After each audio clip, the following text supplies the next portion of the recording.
Connecticut opens up medical cannabis to many more patients thanks to some regulatory changes. Access to CBD in South Africa is also shifting. And one California-based company is still going to bat to challenge a tax law that many cannabis companies feel is unfair. It's Thursday, June 4th, and this is your TRICHOMES Morning Buzz. Broadcasting live from the TRICHOMES.com studios in Southern California. It's time for your Morning Buzz. We bring you late-breaking news that keeps you up to date with what's happening in the cannabis industry. First up today, Connecticut adds chronic pain as a qualifying condition to use medical cannabis. According to a report from MJ Biz Daily, it took 8 months, but Connecticut lawmakers have added chronic pain as a qualifying condition to use medical cannabis, which could significantly boost the state's growing $100 million plus market. The bipartisan legislative panel also agreed with the State Board of Physicians' recommendation in late September 2019 to add Ehlers-Danlos syndrome, as the syndrome can cause pain in the joints or muscles. Chronic pain, which Connecticut defines as pain that has lasted at least 6 months, generally is a leading sales driver for medical cannabis markets. The state's 8-year-old medical program currently has more than 40,000 registered patients.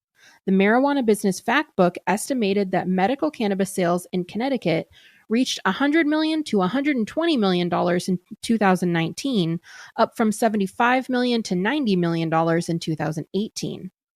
The new regulations will be submitted to the Secretary of State's office, which will post the regulations online. At that point, the regulations will be final. Next, South Africa removed some CBD products from narcotic scheduling.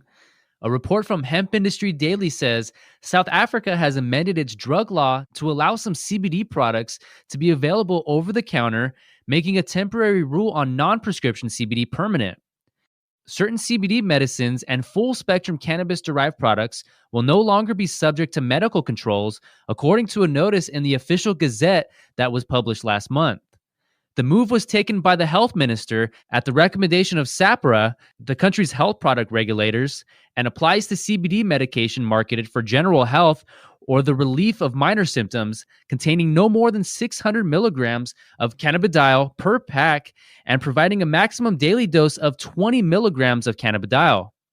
It also pertains to ingestible products derived from raw biomass that contain 0.0075% or less of cannabidiol and only the naturally occurring cannabinoids found in the source material.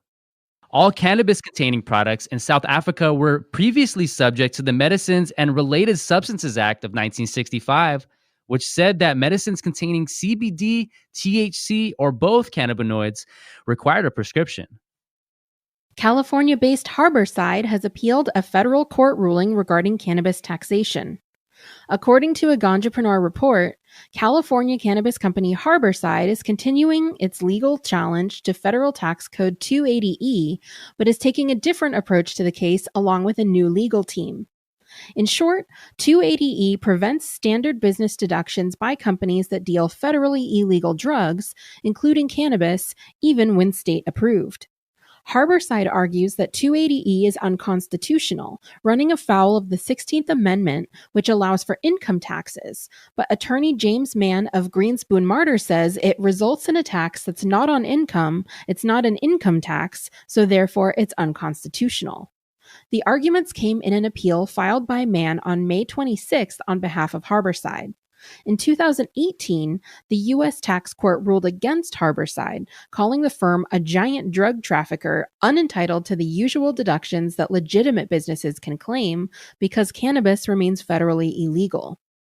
Mann told MJ Biz Daily that decision is just wrong and calls the determination by the tax court and the Internal Revenue Service that state legal cannabis businesses aren't afforded the same cost of goods sold deductions crazy. The case is in the U.S. Court of Appeals for the Ninth Circuit in San Francisco, and a decision on the matter could take years. The original lawsuit by Harborside was filed in 2016, and a decision wasn't issued until 2018. That was today's Buzz. If you have a comment on any of the stories in today's show, join the cannabis community on TRICHOMES.com to share your thoughts. And be sure to keep up with us on all social media platforms. You can also subscribe to our podcast and the TRICHOMES YouTube channel for daily content. My name is Allison Ben-Yehuda. And my name is David Fortin. Take care.